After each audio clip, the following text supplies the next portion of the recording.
రోమాపత్రిక గురించి కొన్ని విషయాలు నేను మీతో పంచుకుంటాను.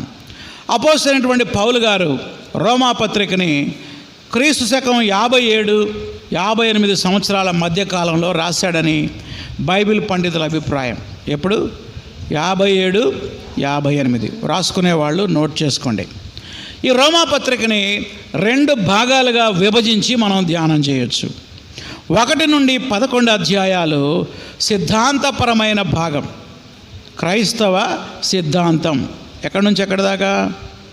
1 నుండి 11 అధ్యాయాలు. 2వ భాగము 12 నుంచి 16 వరకు క్రైస్తవ నడవడిక.